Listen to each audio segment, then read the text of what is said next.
Hello, everyone. I'm John Murphy, Chief Information Officer at ATPCO. Welcome to everyone joining us for Elevate.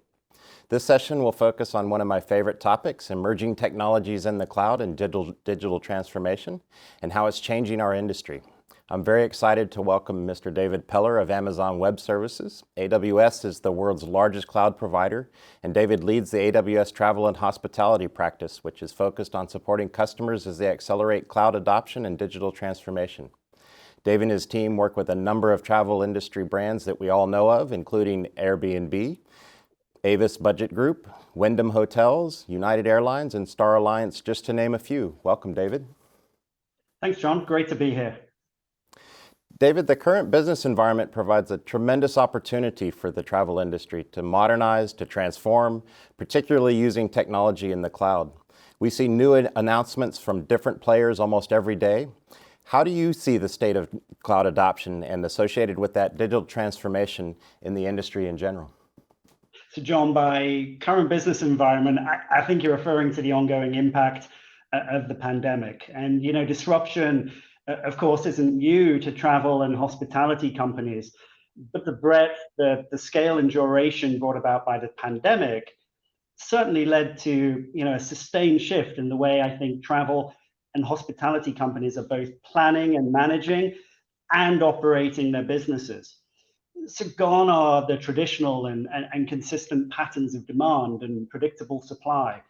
Change has come to the established go-to-market channels for distribution and sales. So see, where we are now, of course, seeing demand pick up, that's great. But when demand fell, and it remains challenging in many parts of the world where travel restrictions remain, travel brands had really little choice but to captivate customers with dreams of what was ahead and to establish new ways of engaging customers. So these brands that have enhanced their digital channels, invested in new and improved websites, mobile applications, digital services, experiences, delivering improved automation, efficiency, customer self-service.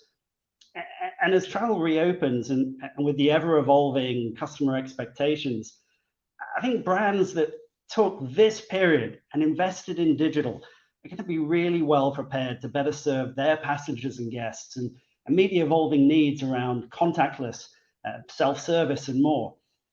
And from our perspective at Amazon Web Services, the world's most comprehensive and broadly adopted cloud platform, we support travel and hospitality businesses of every size and segment around the world and their leaders to transform, becoming more agile and resilient. And we've observed firsthand how much innovation has been stimulated from this period of disruption, and of course, how much this has been delivered using the cloud. And so AWS, in partnership with Skift, the global travel media company, we've just released our second annual digital transformation report, having interviewed about 1,000 travel and hospitality leaders over the past few months. And if we bring up that first slide here, you can see that just over half the survey's participants stated that they either ran their entire business in the cloud or in the mid or late stages of migrating to it, which I think is pretty compelling. David, is this where you expected the travel industry to be at this point, or is there a surprise lurking there? John, I think there are so many leaders in the travel industry, which has often been miscategorized as being burdened by legacy technology. Companies like Cathay Pacific, Emirates, Finnair, Singapore Airlines, Qantas, United Airlines, together with their low-cost airlines, cousins, if you will, like Ryanair and Southwest, they have for years been building on the cloud and transforming their businesses using cloud technology. Looking beyond that, if you consider Expedia Group, Korean Air, Plaza Premium Group, Ryanair, and Star Alliance, they've migrated entirely to the cloud and are all in on AWS. Then there's companies like Travelport, which is at the heart of modern travel retailing. Airport technology providers like Elenium Automation, and industry technology leaders like IBS Software that provide mission-critical systems for travel, all of which have been built on AWS Cloud. But John, we're talking here about the state of cloud adoption across the industry, and I think it's fair to say that you and the AT-Pico team have also been a little bit busy lately. So maybe you'd like to share a little bit about where you are on and AT-Pico is on its cloud journey. We have been busy for the last few years. We've embraced cloud whole hog, if you will. We've been busy eliminating all of the resources in our data center as we migrate to AWS. We've built an AWS data lake, and we've embraced software as a service from the cloud perspective for our employees as part of the employee experience. And all of our development has been 100% cloud development starting a few years ago. We no longer did any new development other than in the AWS environment.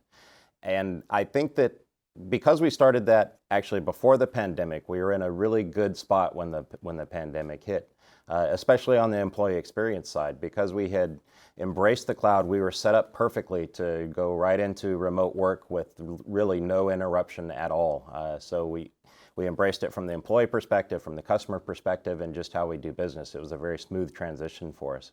But that kind of leads me to my next question. Has COVID really affected the adoption of cloud? Has it accelerated it from your perspective, or has it delayed it? Yeah, I think actually perhaps the greatest impact of all has been the level of executive commitment to digital transformation and the pace of innovation that naturally follows from this level of executive attention. I mean, this period of disruption has shown all of us how essential reinvention is for travel and hospitality companies. I was actually talking at the end of last year at the AWS reInvent conference. Andy Jassy, who's now the CEO of Amazon, spoke of 8 keys to reinvention. I'm not going to take you through all 8, but I will highlight 2 specifically. Firstly, this idea of leadership's will to invent and reinvent, and secondly, speed. And I think travel and hospitality companies have really embraced digital transformation throughout this period, both for survival on the one hand and also reinvention on the other. And I do think that technologies born of these times are actually going to stick around and improve the way that we fly, eat, stay, and experience the world moving forward. And so whether it's contactless service, such as IHG's Studio service that enables guests to manage their in-room experiences through their own mobile device, or seamless check-in deployed by Wyndham Hotels and Resorts on their mobile app, whether it's the use of machine learning and artificial intelligence by Star Alliance with their transfer decision tool and passenger-facing connection service to provide a more efficient and personalized traveler experiences, and even the use of cloud to transform guest contact centers with Amazon Connect, delivering delightful customer experiences and optimized operations for companies such as Priceline, who are now better able to handle unpredictable spikes in volumes while continuing to innovate faster. And so, John, if we dive back into the Skift Digital Transformation Report, which has just been published, and I think we can show another slide here too, you'll see that about 91% of survey respondents said that digital transformation was a very or somewhat important priority for their business. And I mentioned that this is the second year we've been running the report. So last year, the previous year, the number was 78%. So I think that really tells you just how much focus there is today on this topic and how pertinent it is to the industry right now. And if we go to just one more slide, you can see from this that 87% of respondents believed it to be more important to proceed with their digital transformation plans given the pandemic.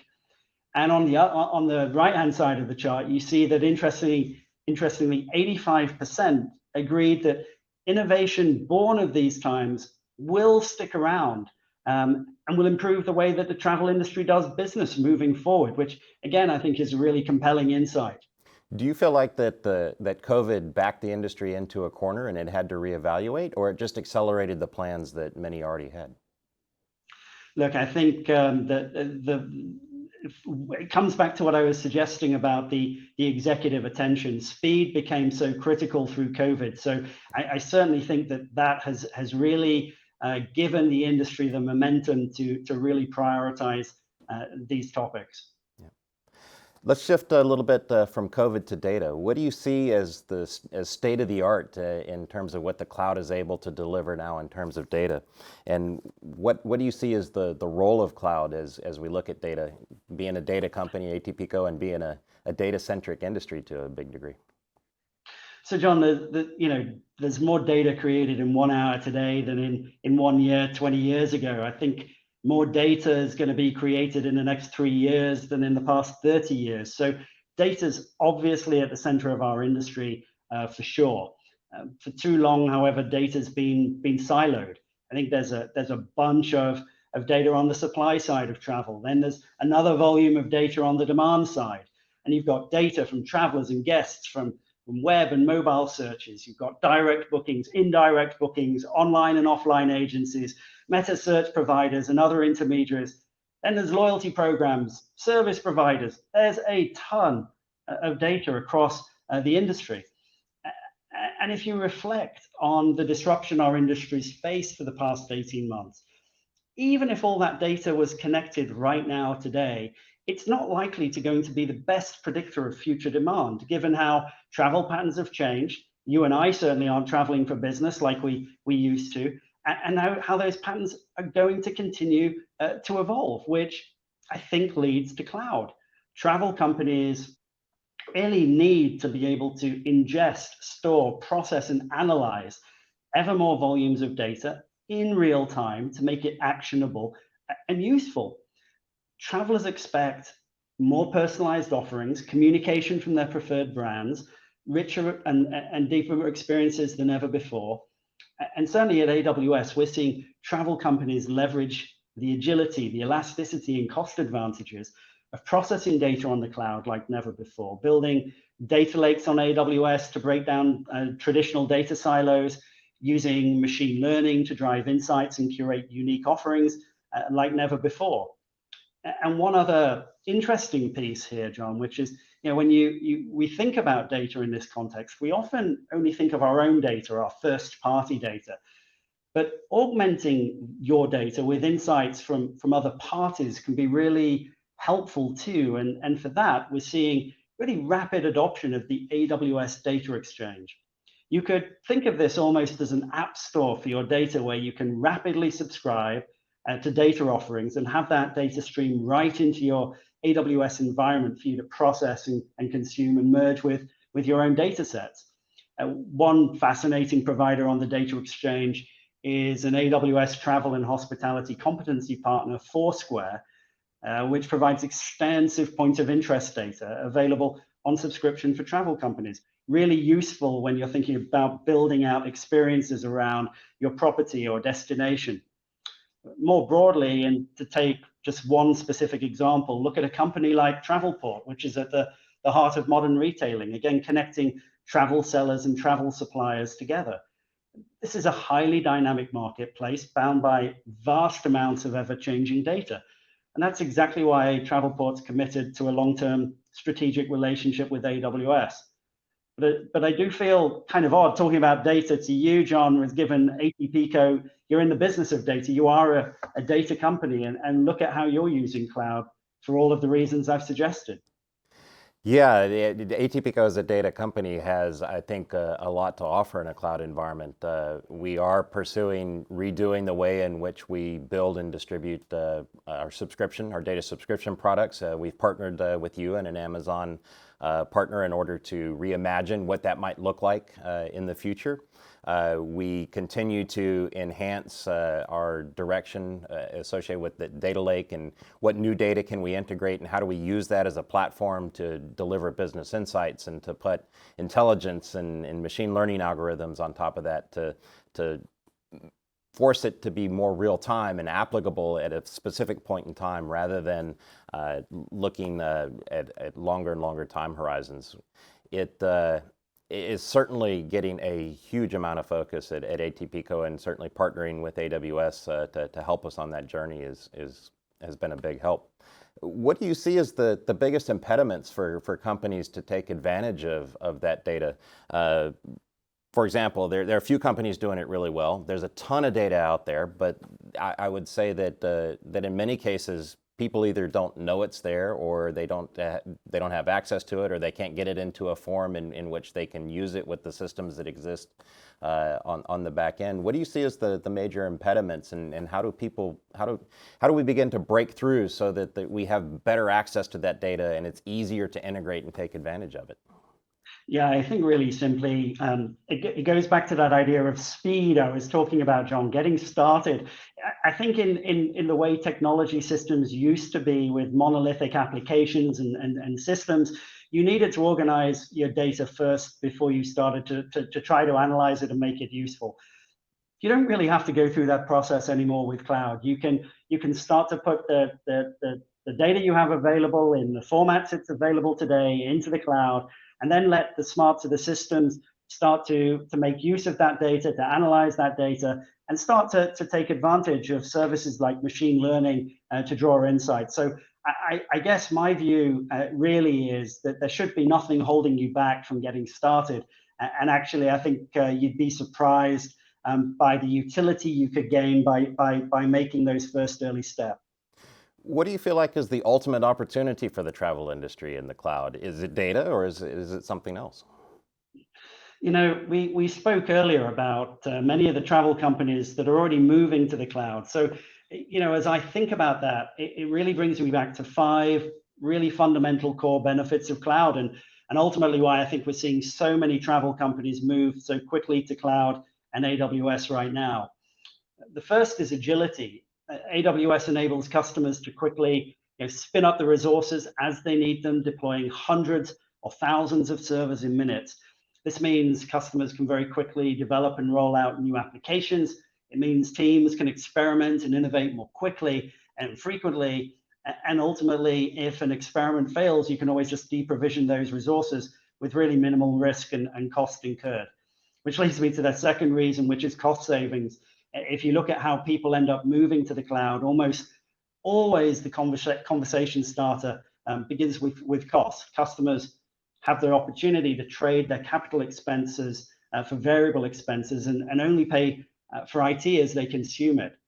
And those first two really lead to this third reason, which is elasticity. So again, customers used to over provision their technology to ensure they had enough capacity to handle their business operations at peak levels of activity. But now they can just provision the amount of resources they actually need, knowing that they can instantly scale up or down as the business demands, which also again reduces cost.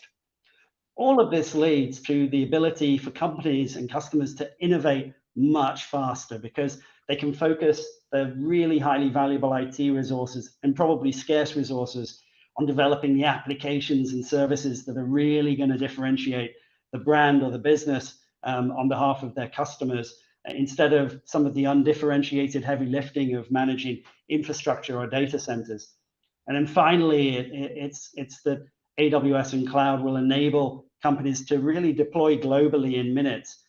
AWS's global infrastructure of 81 availability zones, 25 geographic regions, got another 21 availability zones announced and 7 more regions, adding in Australia and Indonesia, coming to India, coming to Indonesia, Israel, Spain, Switzerland, the United Arab Emirates. It's really compelling. Yeah, we've certainly seen the cost and time for innovation come way down at ATPCO as we've embraced the cloud. And innovating in the data center from a technology space can be a very expensive thing to do. You typically have to acquire equipment, you have to acquire software, you have to get partners to work with you. It's difficult to get people up to speed on the technology because there's not a lot of training, or you have to invest in it. And these cycles get very long, and we find that people get invested in them even if they're not the right technology. So the cloud really speeds that up because you don't have to go through that procurement phase. You can try things. They tend to be well documented. There's a community around them to experiment with, and the cost of throwing them away when they don't pan out is almost nothing. So we really see that quite a bit at ATPCO as well. What do you see as the impediments for this big opportunity? What's keeping people from realizing all of those benefits? Yeah, John, I've seen this tension between the opportunity to innovate, so meeting the evolving expectations of travelers and guests, and keeping up with the ever expanded docket of priorities, some of which we've already spoken about, the evolving health and safety regimes, contactless service and the like. And then the management of the underlying systems on which all those innovations run.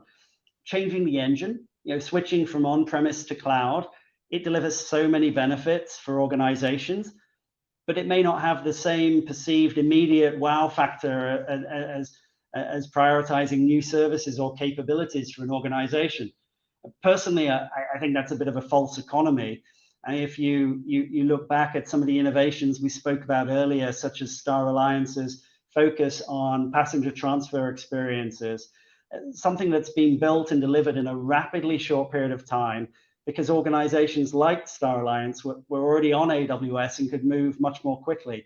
So I think that the sort of nimble and agile approach that comes from being on cloud really does change the game. And I think that's something to take note of. Is there something you think that we should be doing now as an industry that we're not doing, not 2 or 3 years from now, but today that we're not doing as an industry that we should? Just start. Get started. I mean, too often organizations. That's the easy answer, David. Well, but it's aligned with what I was saying, right? Which is too often organizations wait to have all their ducks in a row, as we like to say. They wait to have everything perfectly lined up before they get started. But I don't think our industry's customers, the travelers and guests, are waiting for the brands or providers, to get going. So it's okay, I think, to be more agile, to experiment and to learn as you go. Our founder, the Amazon founder, Jeff Bezos, said, if you double the number of experiments you do per year, you're going to double your inventiveness. So I think that speaks for this idea of just get going, take action today. And within Amazon, we've actually tried to sort of, the way I'd like to think of it is sort of, we've coined this phrase, operationalizing innovation, so that everyone in the company can contribute towards our inventiveness. And I can call out just a couple of approaches we use in particular. The first being we talk about whether a decision that we're looking to make is a one-way or a two-way door. Many, if not most, of the decisions that actually many of us make could really be classed as a two-way door. We're not making big investments. The risk profile's low. If something doesn't work out, we can just dial back or as we like to say, walk back through that two-way door. And so we really encourage our teams to have a bias for action where they can make two-way door decisions. And the second idea I'd share is that we encourage the use of press releases to document and align our internal thinking before we've actually committed resources to a project. Perhaps peculiarly, we write these documents at the beginning rather than at the end of the ideation and innovation effort. And that's because they're a really great vehicle to organize our collective thoughts and align diverse teams and different parts of the organization. And they can help then accelerate the pace and scale of innovation too. Now, I'm not suggesting that companies should or could just adopt what works well for us. It works for Amazon. It may not necessarily work for others, but again, going back to that summary of just get started, I do think that getting going, making a start, adopt what works well for your organization, there's really so little holding folks back. And I mentioned Andy Jassy's 8 keys to reinvention earlier and called out speed as one of those. And so, yes, I stay with my initial response to your question, John. I think get started is right. Okay, finally then, let's look out then. What's coming? What do you see down the road when you get out the crystal ball or your future telescope? What do you see down the road that's going to be really innovative and perhaps even game-changing for the industry? At Amazon, we love that customers are divinely discontent. Their expectations are never static. They go up. It's human nature. And because of that, we cannot rest on our laurels. And obviously what worked today might not resonate tomorrow. Today's innovation is really going to be taken for granted by passengers and guests tomorrow. So the way I think of this, John, is that digital transformation is a journey. It's not a destination. And for sure, as we look ahead, many of the discussions we have with travel and hospitality leaders are going to continue to center on enhancing the guest and traveler experience, on driving operational efficiency and resilience, and sustainability, which perhaps has been a little bit on hold over the past 18 months or so, but I'm hearing that back at the front of the agenda again today. And it's going to be, all of these capabilities are going to be enabled through technology, through the use of data and analytics, machine learning, and artificial intelligence, and the Internet of Things. You mentioned, though, the crystal ball, John, and seriously, if there's one really humbling lesson from this pandemic, it's pretty hard to predict the future. And if there's something we do know, though, it's that companies who are agile and those that innovate on behalf of their customers, I think are going to be really well prepared to build what's next for travel and hospitality. And I certainly can't wait to see all the innovation yet to come. Yep. Thank you very much. I'm very glad that you're able to join us for Elevate, and I enjoyed our conversation. Thank you.